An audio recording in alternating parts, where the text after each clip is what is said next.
All that ahead, but first let's get right to the search for common ground between Donald Trump and the Republican Party. We saw the presumptive GOP nominee going to Washington this week for a series of critical meetings with heavy hitters, including House Speaker Paul Ryan. And while he is holding back on endorsing Mr. Trump right now, Ryan says they are moving in that direction.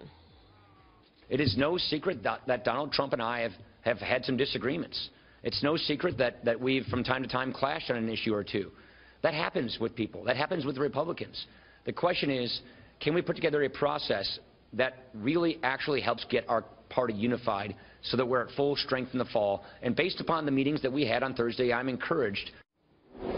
Joining me now, someone who has endorsed Donald Trump, Nebraska Senator Deb Fischer. She also attended Mr. Trump's Capitol Hill meeting on Thursday. Senator, good to see you. Thanks so much for joining us.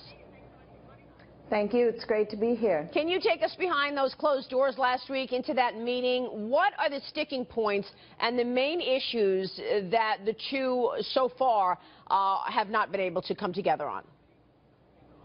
Well, we had a great conversation with Mr. Trump. He listened to us. We talked about a variety of issues, and he gave us his views on that. We also encouraged him to be telling the public his views on those issues and the people that he listens to, the advice he's getting.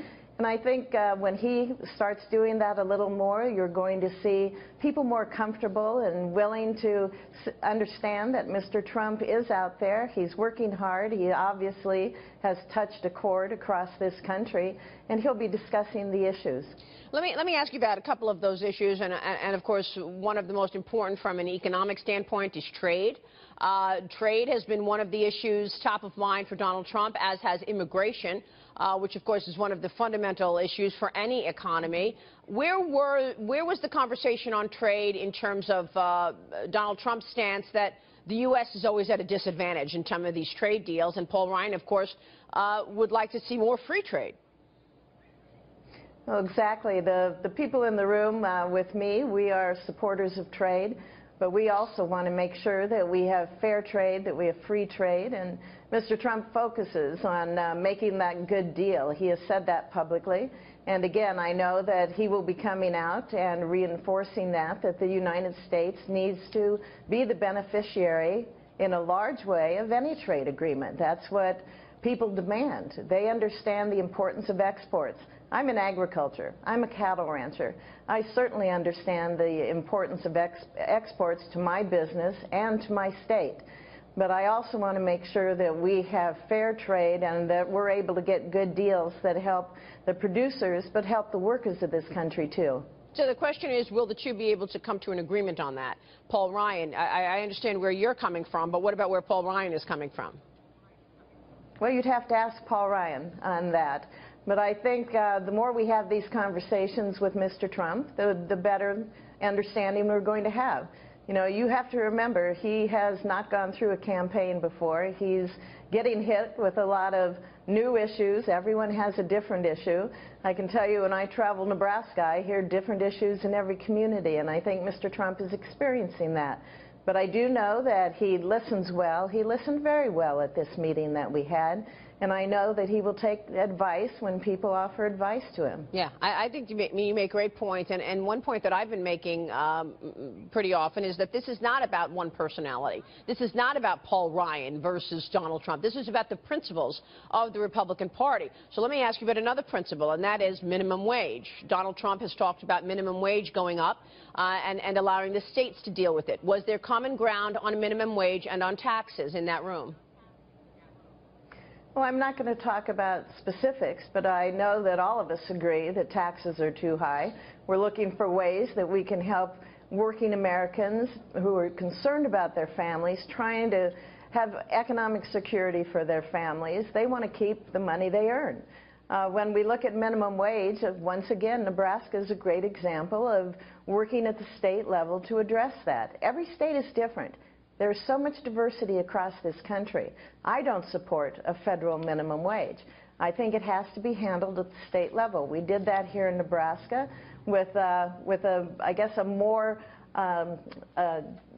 proposal that is now law that fits our state. That's where it needs to take place. Yeah, and that's actually the way that Donald Trump spoke about his stance on it as well, so that he doesn't think anybody could survive on $7. Nebraska common sense. Or $7.25, right. but that the state should deal with it. Okay, so the speaker said that these aides and teams are meeting next week. What do you expect to come out of these upcoming meetings where we will see Trump's aides meet with the speaker's teams as well to go through specifics on these policies?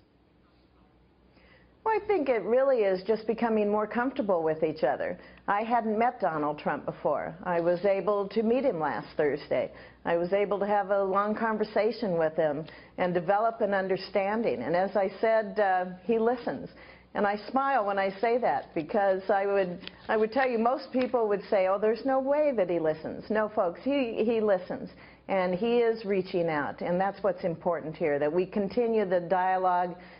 People will become more comfortable, and they will understand that he will be our party's nominee. And if we are going to be beating that Clinton machine, we need to come together. We need to have unity, because we know what we're going to get with Hillary Clinton. It'll be 4 more years of bad policies that have hurt families in this country.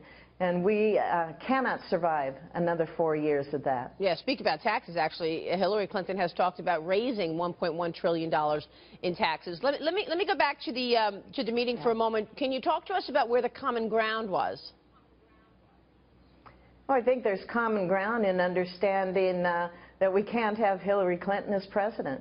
We can't survive that. You know, as you said, the policies that she is espousing are policies that are going to continue to hurt American families. We look now at the income inequality, and we hear that a lot from Democrats on the other side. But I would propose to you that this income inequality has taken place and grown under the Obama administration because of the policies that are in effect. Families are getting that. They understand that. They know they're hurting.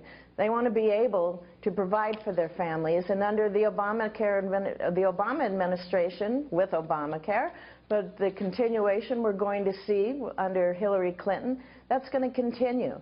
So I'm excited to be able to have Mr. Trump come forward and talk more about the policies that he has that are going to help families in this country. Yeah. And more importantly, that are going to keep our families safe in their communities and also keep this country safe. Yeah, it's interesting to look at the other side right now when you've got another primary this Tuesday for the Dems in Kentucky, and Bernie Sanders seems to have locked up a number of states and continues to push Hillary Clinton even further into the left. Yeah, you know, there's a lot of focus on the Republican side. When I talk to people, I always say this is an interesting election. Yes, on the Republican side, but again, look at the Democrats. We have Bernie Sanders, who has won I don't know how many of the last primary states. He is making a big push, and he is so far left, but he also has struck a chord in that party. Hillary Clinton is not going to move to the middle in the general election if she is their nominee. Hillary Clinton is not Bill Clinton. She is not a moderate. She's not moving to the middle. She has moved really far left, and she is reflective of the far left and progressive movement in her party. And so when I hear the focus on the Republican side, I always like to say, let's look at the Democrat side. Bernie Sanders is making a run. He has a tremendous following. His supporters are active, and they are interested, and they are vocal. Yeah. And if he continues on to the Democrat convention, you're going to see a pretty spicy convention on the Democrat side. Yeah, which is what Paul Ryan is trying to communicate to show a real difference between the Democratic side and the Republican side, led obviously by Donald Trump as the presumptive candidate. Good to see you, Senator. Thanks very much for joining us this morning. We'll keep watching. Thank you. Senator Deb Fischer there.